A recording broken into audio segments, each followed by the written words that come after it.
जय हिंद साथियों।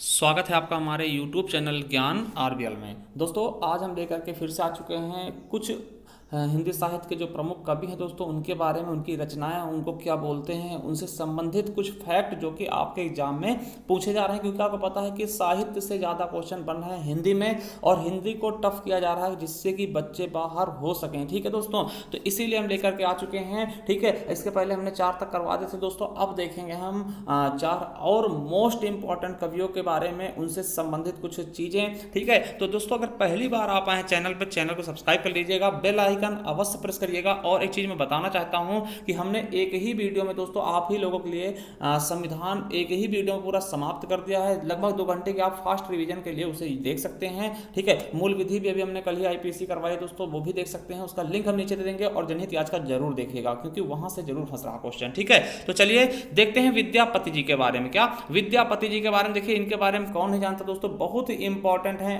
आपकी परीक्षा की दृष्टि से। चलिए शुरू करते हैं। देखिए क्वेश्चन आ सकता है कि विद्यापति जी के गुरु का क्या नाम है, तो पंडित हरिमिश्र क्या है, विद्यापति जी के गुरु जी हैं। निवासी कहाँ के थे दोस्तों, आपको बताना चाहिए बिहार के दरभंगा के विपसी नामक ग्राम के निवासी थे। कौन, विद्यापति जी। दोस्तों कैसे क्वेश्चन बनेंगे ये बहुत ही ज्यादा इंपॉर्टेंट है, इसलिए इनके बारे में हम आपको बता रहे हैं। आपको बता दें कि विद्यापति तिरहुत के राजा कौन, शिव सिंह और कीर्ति सिंह के राज कवि थे, यानी राज दरबारी। दोस्तों पूछा है किसके दरबारी थे, तो शिव सिंह और कीर्ति सिंह कहाँ के थे, तो विद्यापति जो तिरहुत के राजा थे दोस्तों, बिहार के ही राजा थे, शिव सिंह और कीर्ति सिंह के दरबारी थे। और इनका किस संप्रदाय के दोस्तों कवि थे, तो शैव संप्रदाय के। आपको बता दें कि मोस्ट इंपॉर्टेंट इसको लगा लीजिएगा कि हिंदी में विद्यापति को कृष्ण गीत काव्य का प्रवर्तक माना था, मतलब कि कृष्ण गीत परंपरा का दोस्तों इन्हें प्रवर्तक माना था। किसको, विद्यापति को। और दोस्तों विद्यापति को हिंदी का प्रथम गीतकार भी कहते हैं, मतलब गीतकार, सबसे पहले गीतकार इन्हीं को कहा जाता है। ठीक है, चलिए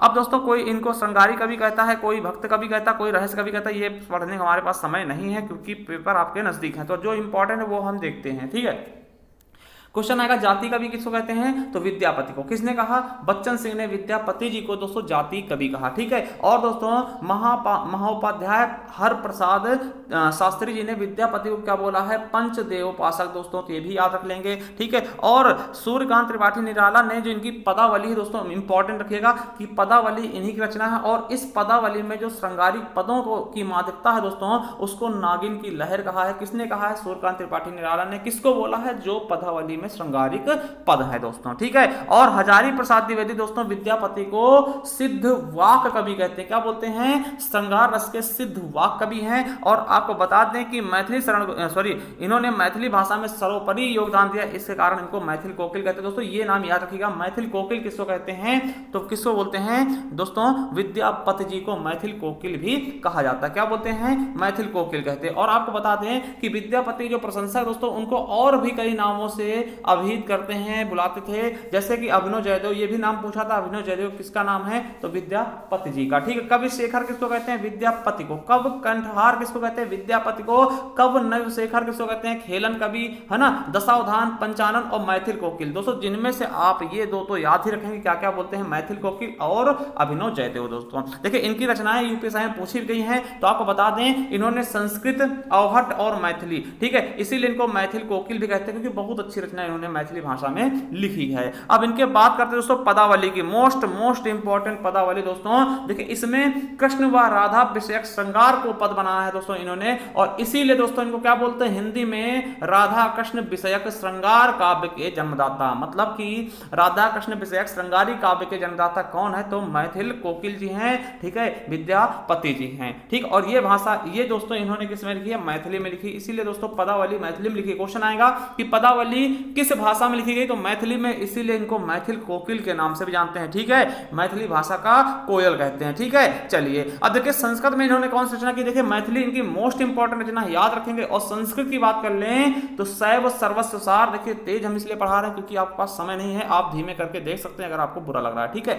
चलिए, और गंगा वाक्यावली दोस्तों, दुर्गा भक्त तरांगिनी, भू परिक्रमा दोस्तों ये पूछा जा चुका है। ठीक है, दान वाक्यावली, पुरुष परीक्षा, विभाग सार, लिखनावली और गया पत्तकल दोस्तों, जिनमें से देखिए मैथिली भाषा में लिखा गया दोस्तों। ठीक है, पदावली, ठीक है, जिसमें से पदावली और भू परिक्रमा दोस्तों ये तो आप याद रखेंगे। उसके अलावा जो मैथिली भाषा दोस्तों पदावली हो गया है ना, और गौरक्ष विजय ये नाटक है, ठीक है, पदावली गौरक्ष विजय। और दोस्तों कीर्तिदाता और कीर्ति पताका दोस्तों ये मोस्ट इंपॉर्टेंट, देखिए इनको इनसे हम आपको कुछ बताएं तो क्या याद रखना है। पहली चीज दोस्तों इन्हें हिंदी का प्रथम गीतकार कहते हैं। दूसरी चीज इनकी दोस्तों कीर्तिलता कीर्ति पताका किसमें लिखी गई, अवहट्ट में, और पदावली दोस्तों किसमें लिखी गई है, मैथिली में, और भू परिक्रमा संस्कृत में। बस इतना याद रख लीजिएगा। और इन्हें मैथिल कोकिल कहते हैं, अभिनव जयदेव कहते हैं, ये बस याद रखना इनसे, ठीक है। और आपको बता दें जो गोरक्ष विजय है गद्य भाग दोस्तों संस्कृत में तथा पद्य भाग दोस्तों मैथिली में लिखा, मतलब दोनों दो लैंग्वेज में इसका यूज हुआ है दोस्तों। गद्य पद्य यानी मिश्रित शैली आप समझ सकते हैं, चंपू शैली, ठीक है। चलिए अब अगले दोस्तों तुलसीदास के बारे में देख लें।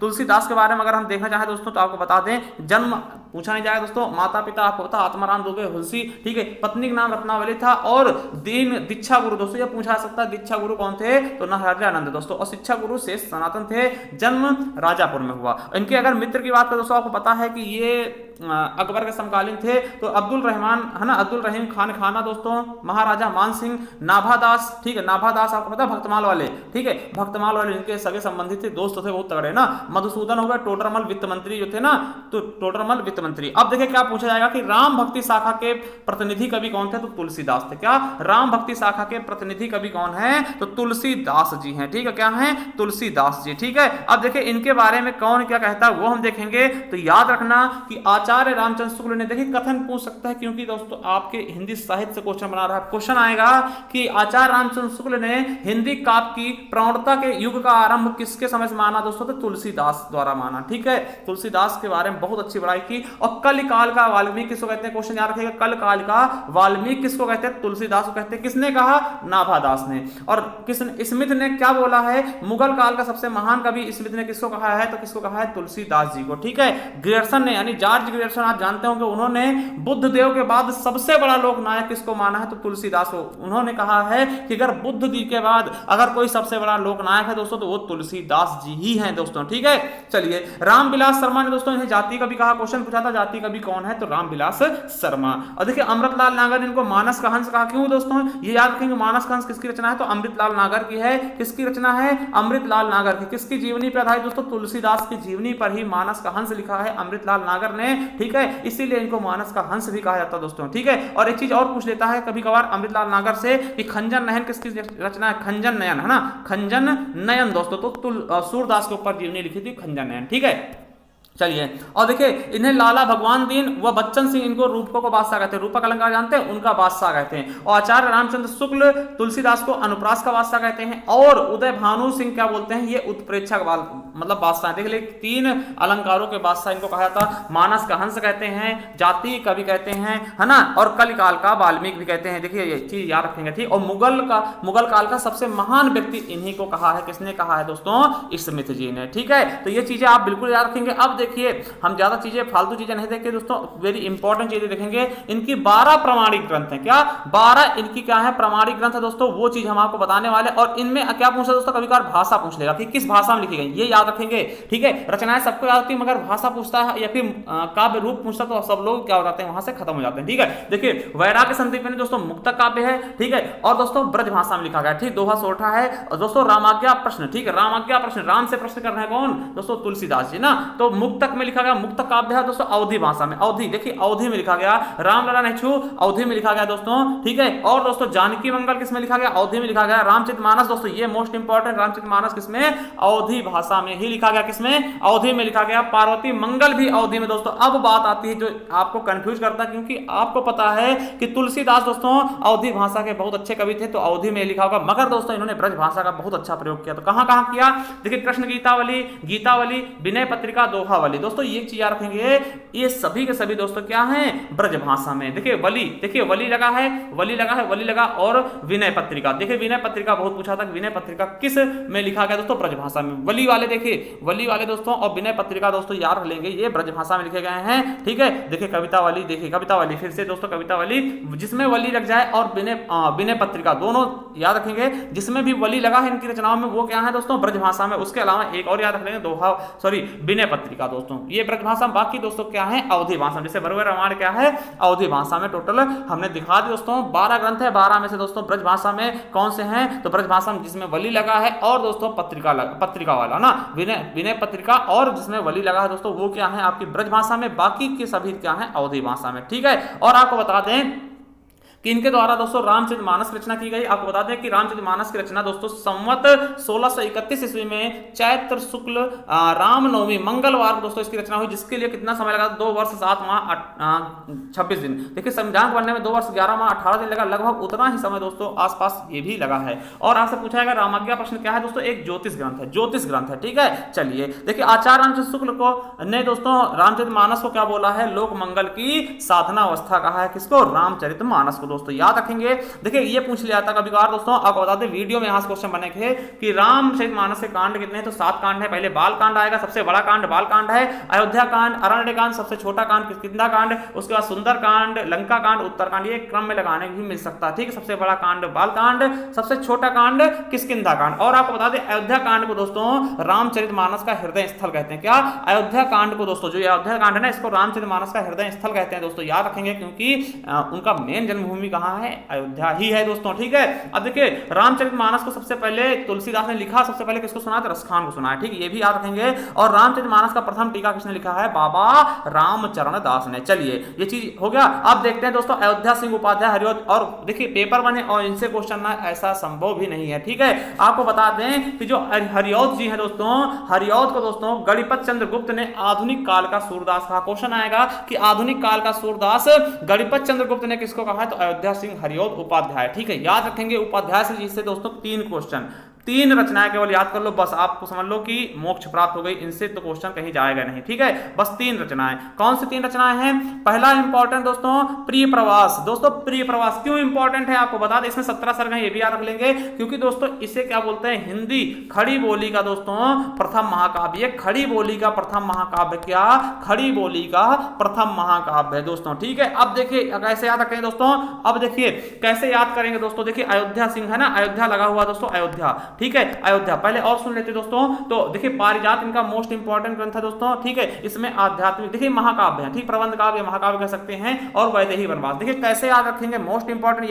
ये 3 जो है दोस्तों मोस्ट इंपॉर्टेंट है। देखिए कैसे याद रखेंगे, आपको पता है इनके नाम के नीचे नाम में क्या लिखा है, अयोध्या। तो याद रखेंगे अयोध्या सबके लिए क्या होता है, प्रिय होता है ना, वहां से कोई प्रवासी नहीं होना चाहता, वहां से कोई भागना नहीं चाहता दोस्तों, सबके लिए प्रिय होता है। और वनवास किसको हुआ था दोस्तों, जो राम जी अयोध्या में रहते थे ना, तो याद रखेंगे राम जी अयोध्या में रहते थे और अयोध्या सबको प्रिय है दोस्तों, इसीलिए वनवास हुआ था। ठीक है, तो ये चीजें याद रख लेंगे, दोनों के दोनों आपको आई होप याद हो गए होंगे दोस्तों। चलिए अब आपको बता दें कि देखिए प्रिय प्रवास क्या है दोस्तों, खड़ी बोली का प्रथम महाकाव्य। क्या है दोस्तों, प्रिय प्रवास क्या है, खड़ी बोली का प्रथम महाकाव्य दोस्तों। इसे पहले प्रजांगना नाम से जानते थे, क्या, प्रजांगना नाम से, आपको बता दें। और खड़ी बोली के प्रथम महाकवि कौन होंगे, देखिए जब महाकाव्य दोस्तों प्रिय प्रवास है इन्हीं का लिखा गया, तो यही खड़ी बोली के प्रथम महाकवि भी होंगे, अयोध्या सिंह उपाध्याय हरिऔध जी। चलिए आगे देखते हैं, इनकी और रचनाएं कुछ हैं जो कि पूछा था, कृष्ण शतक हो गया है ना, रसिक रहस्य हो गया, पंच प्रेम प्रपंच हो गया, चोखे चौपादे, चुभते चौपादे, और प्रदम पशून है ना, बोलचाल, रस कलश, और फूल पत्ते है ना, और कल्प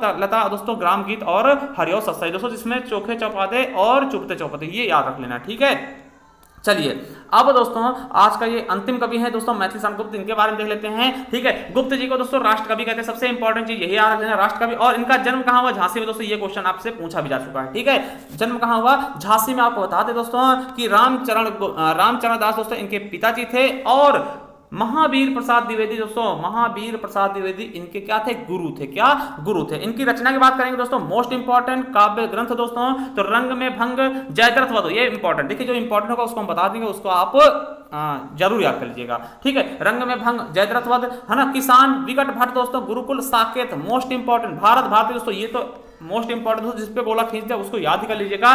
झनकार, यशोधरा दोस्तों, ठीक है, द्वापर, और जय भारत दोस्तों, विष्णु प्रिया, और सिद्धराज, और वैतालिक पंचवटी दोस्तों, जिसमें से आपको जयद्रथ वध, ठीक है। साकेत, भारत भारती, यशोधरा, द्वापर दोस्तों जरूर याद रखना, ठीक है। और इनकी अनुदित काव्य कौन सी हैं, तो प्लासी का युद्ध, मेघनाद वध और दोस्तों ब्रिज संग्राम, तो दोस्तों ये याद रख लेना दो, ठीक है। अगला है मैथिली शरण गुप्त, देखिए हिंदी साहित्य में रामचरितमानस के बाद, देखिए समझिएगा, हिंदी साहित्य में दोस्तों रामचरितमानस के बाद राम काव्य का दूसरा सबसे बड़ा उदाहरण कौन सा है, तो दोस्तों साकेत है, जो कि मैथिली शरण गुप्त द्वारा ही लिखा गया। तो गुप्त जी ने क्या रख दिया, साकेत, ठीक है। अब देखिए मैथिली शरण गुप्त को क्या क्या कहा गया, ये भी याद रखेंगे, बहुत इंपॉर्टेंट है। देखिए मैथिली शरण गुप्त जी को आचार्य रामचंद्र शुक्ल ने सामंजस्यवादी कवि कहा, क्या कहा है, सामंजस्यवादी है ना। और डॉक्टर नगेंद्र ने साकेत रचना को जनवादी काव्य कहा है। और वहीं मैथिली शरण गुप्त ने स्वयं को क्या बोला है, कौटुंबिक कवि मात्र। दोस्तों क्वेश्चन आएगा कि गुप्त जी ने स्वयं को क्या बोला है, तो कौटुंबिक कवि मात्र बोला है, ठीक है। और दोस्तों गुप्त जी को द्विवेदी काल में हरिगीतिका का बादशाह कहते हैं, द्विवेदी काल में हरिगीतिका का बादशाह किसको कहते हैं, तो गुप्त जी को, ठीक है। अब देखिएगा मैथिली शरण गुप्त को भारत भारती लिखने के लिए दोस्तों महात्मा गांधी ने इन्हें राष्ट्र कवि की उपाधि, क्वेश्चन आ सकता है